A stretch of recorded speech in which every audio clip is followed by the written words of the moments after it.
the 11th Key.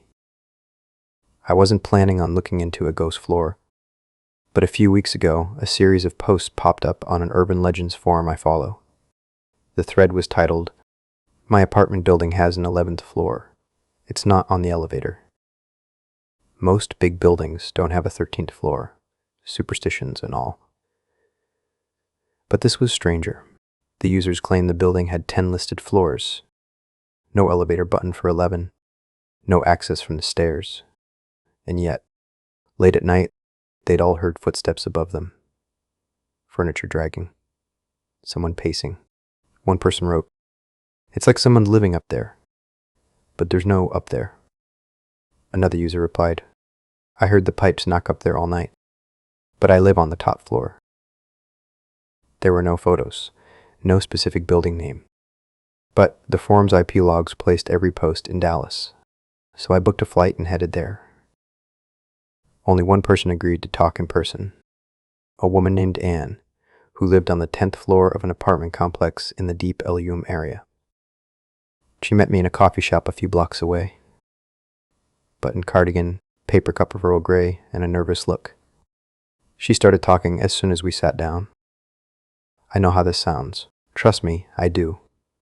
I wouldn't have said anything if it weren't for the guy in 1007. His name was Liam. She paused, looked out the window. He was cute, not like model cute, but sweet. He always held the elevator, made bad jokes about the weather. We flirted, kinda. Then one day he tells me he's heard things. From upstairs. She leaned forward now, voice dropping. He said he found a way up. I asked how. He just said, "I used the key." I asked, "What key?" He didn't say. He got strange after that. Looked like he hadn't slept. Eyes darting, mumbled things under his breath. Then, next day, he was gone. Just gone. Moved out overnight, took everything. No truck, no goodbye. Even the lady at the front desk doesn't remember him checking out.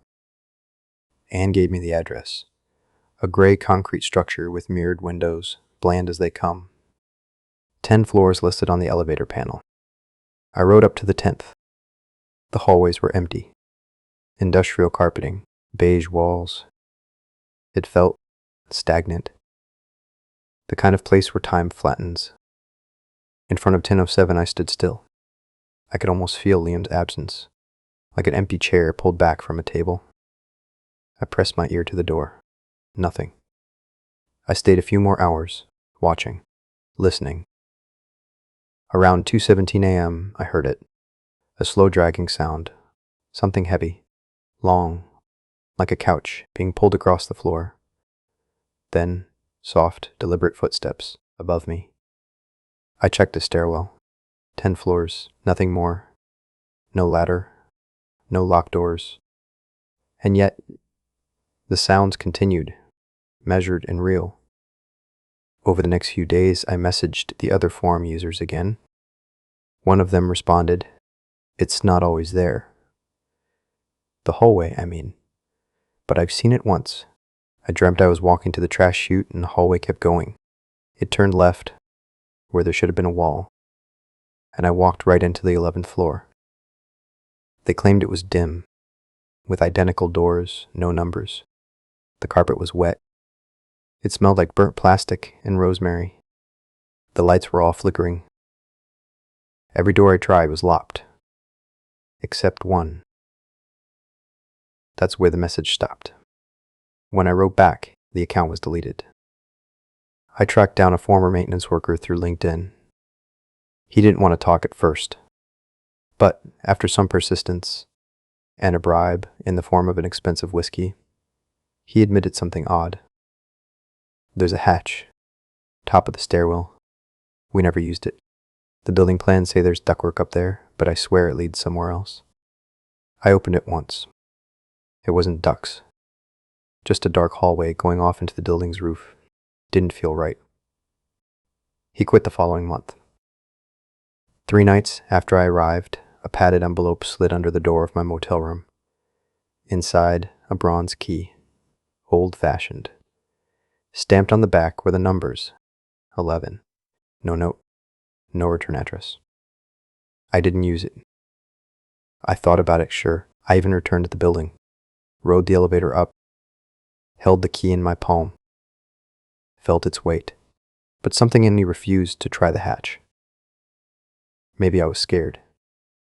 Maybe I knew what Liam had found and what it had done to him. I never heard from Anne again.